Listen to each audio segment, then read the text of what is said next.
खुद को किसी से कम मत समझिए। अगर ऐसा कॉन्फिडेंस आप चाहते हैं तो आज के वीडियो को बिल्कुल एंड तक देखिएगा, क्योंकि मैं वो चीज़ें शेयर करने जा रही हूँ जो मैंने अपनी लाइफ में खुद अप्लाई करके देखी हैं, एकदम ट्रायल एंड टेस्टेड भी हैं एंड साइकोलॉजिकली प्रूव्ड है। तो सबसे पहले एक चीज़ बता दूँ फ्रेंड्स कि ये वीडियो सिर्फ उन लोगों के लिए ही नहीं है जो प्रोफेशनल्स हैं या बाहर काम करते हैं। हमारी जितनी भी होम मेकर्स हैं, ये वीडियो उनके लिए भी है।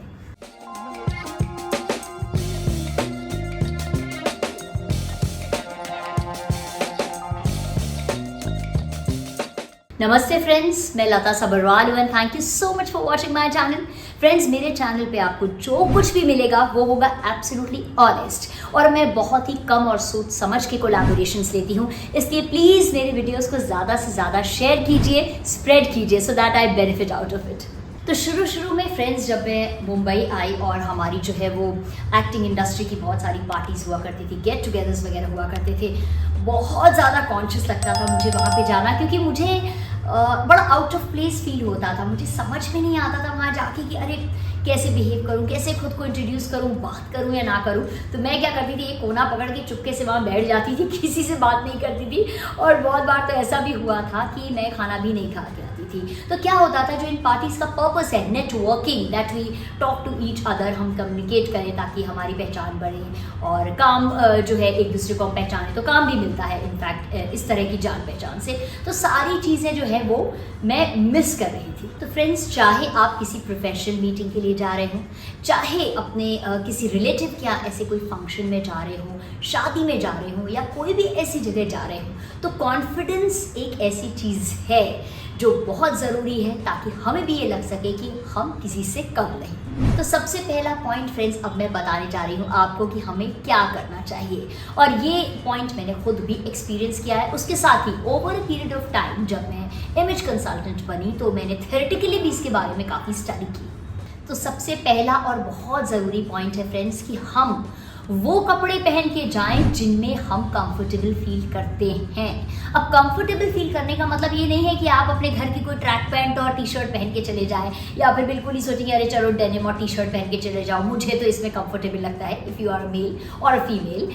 लेकिन कंफर्टेबल लगने का मतलब है वो कपड़े जिनमें हम कॉन्फिडेंट फील करते हैं और ऐसा लगता है हमें कि yes I am looking good. तो वो कपड़े कौन से हैं? तो वो जो कपड़े हैं वो कोई डिज़ाइनर कपड़े या महंगे कपड़े, ऐसे कोई ख़ास कपड़े नहीं हैं।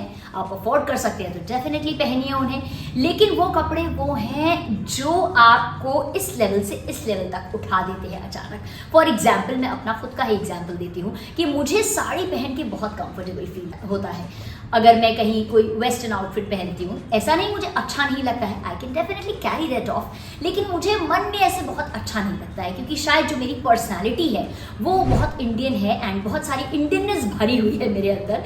तो मुझे जब मैं कहीं साड़ी पहन के जाती हूँ, भले कोई भी ओकेजन हो, दिन हो, रात हो, किसी भी तरीके का कोई ओकेजन हो, भले ही हमें किसी लाउंज में क्यों ना जाना हो जहाँ सब वेस्टर्न पहन के आते हैं, आई प्रेफर टू वेयर अ साड़ी, क्योंकि वो मुझे वो कॉन्फिडेंस देती है जो कि मुझे बाकी के आउटफिट्स नहीं देती है। तो पहली बात तो बिल्कुल हेजिटेट मत कीजिए इस चीज़ में, शर्माइए मत कि अरे सबने तो वेस्टर्न पहने होंगे, मैंने तो सूट कैसे पहन लिया। हाँ, वो दूसरी बात है, हम आगे आने वाले वीडियोस में डिस्कस करेंगे कि कौन से ओकेजन पे सूट या साड़ी भी किस तरीके की पहनी जाए, तो वो एक अलग टॉपिक है। बट ये कॉन्शियस बिल्कुल मत होइएगा कभी कि अरे मैं कैसी दिख रही हूँ पता नहीं, और आपने पहन लिया कुछ वेस्टर्न, चाहे वो लंबा हो चाहे छोटा हो। कई बार ये भी देखा, अब उसको खींच के ना ऐसे ऐसे हम ठीक कर रहे हैं, बार बार बैठ उठ रहे हैं तो हम कॉन्शियस हो रहे हैं। No, this is where you are losing your confidence. अब सेकेंड पॉइंट फ्रेंड्स, लेकिन उसके पहले एक रिक्वेस्ट करना चाहूंगी कि अगर आपको वीडियो अच्छा लग रहा है, अगर यूजफुल लग रहा है तो प्लीज सब्सक्राइब कीजिएगा, लाइक शेयर कमेंट कीजिए, बेल आइकन ऑन कीजिए, और आप मुझे इंस्टाग्राम पे भी फॉलो कर सकते हैं। और इसलिए सब्सक्राइब कीजिए क्योंकि मेरे चैनल पे आपको सब चीज़ बिल्कुल ऑनेस्ट मिलेगी। एक छोटा सा पॉइंट और कहना चाहूँगी सेकंड पॉइंट पे जाने से पहले, कपड़ों की इसलिए मैं इतनी इंपॉर्टेंस कंसिडर करती हूँ and studies also say that, because सबसे पहले हम जब तक किसी से बात करेंगे कुछ करेंगे वो तो बाद में होगा ना, सबसे पहले तो हम दिखते ही हैं। तो ऐसा नहीं हो सकता कि हम किसी को दिखे ना, दिखेंगे सबसे पहले, उसके बाद हमारा नेक्स्ट स्टेप होगा। तो वो जो फर्स्ट इंप्रेशन फॉर्म हो रहा है वो एकदम परफेक्ट होना चाहिए। अब हम पहुंच गए, इमेजिन कीजिए एक सिनेरियो कि एक पार्टी में पहुंच गए, भले वो हमारी कोई घरेलू रिलेटिव्स की पार्टी हो या फिर कोई लंच डिनर हो या फिर कोई प्रोफेशनल पार्टी हो, प्रोफेशनल मीट्स हो, वहाँ पर पहुँच गए और अब हमें समझ में नहीं आ रहा कि हम तो किसी को पहचानते ही नहीं है, यहाँ पे क्या करना है। ऐसा होता था मेरे साथ एक्चुअली, जैसा कि मैंने शेयर किया आपसे। तो क्या करना है अब हमें यहाँ पर, हमें जो है खुद को एफर्ट करके इंट्रोड्यूस करना ही होगा। अगर हमें ऐसा लगता है कि कोई हमारी तरफ देख रहा है, सबसे पहले आप नोटिस कीजिए, जस्ट ऑब्जर्व कीजिए। कई बार ऐसा होता है ना, बहुत लोग आपकी तरफ देख रहे होते हैं, तो देख रहे हैं तो आप स्माइल कीजिए और उन्हें इंट्रोड्यूस करिए। जैसे फॉर एग्जाम्पल मैं अपने आप को इंट्रोड्यूस करती हूँ, hello I am Lata Sagarwal and you are, ये जरूर पूछिए एंड यू आर, तभी जो है, अदरवाइज कई बार ऐसा भी होता है हेलो आई एम लता सगरवाल तो अगला सिर हिला दे बस, तो वही बात खत्म। तो कॉन्वर्सेशन को आगे ले जाना बहुत ज़रूरी है, अपने आप को इंट्रोड्यूस कराना ज़रूरी है। तो क्या होता है जब आप दूसरे से कोई सवाल पूछते हो, very important thing to remember, always ask questions to others. जब हम दूसरे से कोई सवाल पूछते हैं ना तो बड़ा अच्छा लगता है हमें जवाब देना, तो सामने वाला भी आपको जवाब देगा, फिर आपकी बातचीत अपने आप शुरू हो जाएगी। बट येस, ये जो पहला एफर्ट है, I am this person and you are, ये बहुत ही ज़रूरी है। Third very important thing is language, या हमारी भाषा।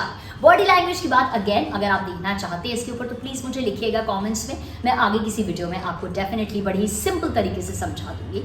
ओके, तो कई बार क्या होता है, हमें ऐसा लगता है कि हम कहीं पर भी जा रहे हैं ना, तो हमें जो है वो इंग्लिश आनी चाहिए। ये बहुत बड़ी चीज़ हमारे अंदर इंडियंस के जो है ना भरी पड़ी है कि नहीं नहीं इंग्लिश तो आनी चाहिए, और कोशिश करते हैं इंग्लिश बोलने की और गलत इंग्लिश बोलते हैं। अब ऐसी जगहों पे कई बहुत से ऐसे भी लोग होते हैं जो बहुत पढ़े लिखे होते हैं, जिन्हें बिल्कुल परफेक्ट इंग्लिश आती है। बिल्कुल ऐसा करने की ज़रूरत नहीं है। आप जिस लैंग्वेज में कॉन्फिडेंट हैं, हमारी जो अपनी हिंदी भाषा है, अगर आप उसमें कॉन्फिडेंट हैं तो बिल्कुल भी शर्माइए मत और हिंदी में बात कीजिए। एक छोटा सा एग्जांपल दूंगी आपको कि बाहर वाले जब आते हैं, फॉरेनर्स हमारे यहाँ आते हैं, बड़ी टूटी फूटी हिंदी बोलते हैं तो बड़ा अच्छा लगता है, अरे देखो देखो इनके मुंह से हिंदी कितनी अच्छी लग रही है, ऐसे बोल रहे हैं। लेकिन हम जब इंग्लिश ऐसी बोलते हैं तो ऐसा नहीं माना जाता बिल्कुल भी। तो हमारी भाषा बहुत अच्छी है। Feel proud of your country, feel proud of your language, और जिस भाषा में कंफर्टेबल हैं बिल्कुल, हिंदी या इंग्लिश, आप आराम से उसमें बिंदास से एकदम कॉन्वर्सेशन कीजिए। क्योंकि असली भाषा जो होती है ना, वो प्यार की होती है, वो काइंडनेस की होती है। जिस फीलिंग से हम बात कर रहे हैं वो बहुत इंपॉर्टेंट है, ना कि हम किस भाषा में अपनी बात कन्वे कर रहे हैं। Fourth very important point again, आपको पता है साइकोलॉजिकली एक स्माइल का क्या असर होता है? नहीं पता है तो आप प्लीज़ गूगल करिएगा और पढ़िएगा इसके बारे में। स्माइल एक ऐसी चीज़ है ना जो इंसान को डेफिनेटली, मतलब सामने वाले को हल्का सा नरम कर ही देती है। चाहे कोई किसी भी मूड में हो, चाहे कोई किसी भी स्टेटस का हो, चाहे कोई किसी भी जगह का हो, अगर आप किसी को भी देख के स्माइल करते हैं तो वो हमारा मिरर रिएक्शन हमको मिलता है। मतलब ऐसा हो नहीं सकता कि सामने वाला आपको देख के स्माइल ना करे। तो हमेशा ऐसी जगहों पे जब हम एंटर करें, एक हल्की सी स्माइल, ऐसे बहुत ज़्यादा भी ही करने की ज़रूरत नहीं है, लेकिन हाँ एक हल्की सी स्माइल जो है अपने फेस पे रखें। कभी किसी से आई कांटेक्ट हो, जैसे ही आई कांटेक्ट हो डेफिनेटली स्माइल देके एक हल्का सा ऐसे ज़रूर करें, या एक जो एक फील होता है ना स्माइल का, that I am happy being here, वो वाली एक फीलिंग ज़रूर रखें, क्योंकि smile is one of the best accessories. और ये fifth and most important point है फ्रेंड्स। अच्छा, एक बार और रिक्वेस्ट करूँगी, अच्छा लग रहा है तो सब्सक्राइब ज़रूर कीजिएगा, शेयर कीजिएगा सबके साथ, और मुझे कमेंट्स में लिखिएगा आप इस तरह के कॉन्फिडेंस बिल्डिंग, पर्सनालिटी डेवलपमेंट और जो कुछ भी देखना चाहते हैं उसके बारे में। फ्रेंड्स, ये चीज़ बिल्कुल मत भूलिएगा, जितने भी लोग आपके सामने हैं वहाँ गेट टुगेदर पार्टी वगैरह जहाँ पर भी आप जा रहे हैं, वो सब इंसान हैं, सबकी अपनी एक कहानी है, और हर इंसान के मन में पता है क्या चल रहा होता है उस टाइम? हर इंसान अपने आप को वहाँ पर एक्सेप्ट कराना चाह रहा होता है। हर इंसान का यही एफर्ट होता है वहाँ पर कि यहाँ जितने लोग हैं मुझे एक्सेप्ट करें, मुझे अप्रिशिएट करें। इसलिए हर इंसान अपने खुद में ही इतना ज़्यादा बिजी होता है कि एक्चुअली बताऊँ तो वो दूसरों की तरफ उतना ज़्यादा ध्यान नहीं देता है। सबको खुद मन में यही लग रहा होता है, मैं अच्छा लगूँ या अच्छी लगूँ, या फिर जो है सब मुझे अप्रिशिएट करें, या फिर अच्छा अगर कोई देख रहा है मेरी तरफ तो सोचे कि भाई मैं अच्छी हूँ, पढ़ी लिखी हूँ, या what ever. Everyone is thinking about themselves, क्योंकि हर इंसान के मन में कहीं ना कहीं एक छोटी सी इनसिक्योरिटी होती है। भले कोई कितना भी सिक्योर हो, हल्की सी इनसिक्योरिटी होती है। और जो एक हमारी सोशल नीड है ना, एक्सेप्टेंस की, कि हमें सोसाइटी एक्सेप्ट करे। ये चाहते ना चाहते हुए भी जो एंशियंट टाइम से हमारे दिमाग में साइकोलॉजी में बैठी हुई है बिल्कुल, कि हमें सब एक्सेप्ट करें, तो हर इंसान की वहाँ पर ये कोशिश होती है। तो आप बस ये सोचिए कि जो भी सामने वाला इंसान है, या जितने भी भले 100 लोग क्यों ना हो, हर एक इंसान के मन में यही चल रही है चीज़ आपकी तरह, कि मुझे एक्सेप्ट कर ले, अरे कहीं कोई मेरे बारे में कुछ सोचे ना, या मैं यहाँ पर फिट तो बैठ रहा हूँ या बैठ रही हूँ। So this is the feeling which everyone carries in them when we go to such places. तो फ्रेंड्स, खुद को किसी से कम मत समझिए, ये सारी बातें फॉलो करके देखिए, आप ट्राई कीजिए, उसके बाद मुझे कमेंट्स में लिखिएगा। और ये मत सोचिए कि एक बार में से चुटकी बजाते हो जाएगा। Yes, everything needs practice. हो सकता है पहली बार में आपको वैसा ना फील हो, दूसरी बार में हो, तीसरी बार में हो, चाहे आप इंटरव्यू देने जा रहे हो, चाहे किसी भी सिनेरियो में हो, जस्ट ट्राई दीज थिंग्स, चाहे फैमिली फंक्शन में क्यों ना हो। और अपने आप को कभी किसी से कम मत समझिए, एकदम हमेशा अपने आप में जो आप हैं, जो आपकी पर्सनैलिटी है, जो आप एज अ ह्यूमन बीइंग है, कॉन्फिडेंट रहिए और खुद को किसी से कम मत समझिए। तो कमेंट्स में लिखिएगा मुझे और क्या देखना चाहते हैं। Thank you so much for watching.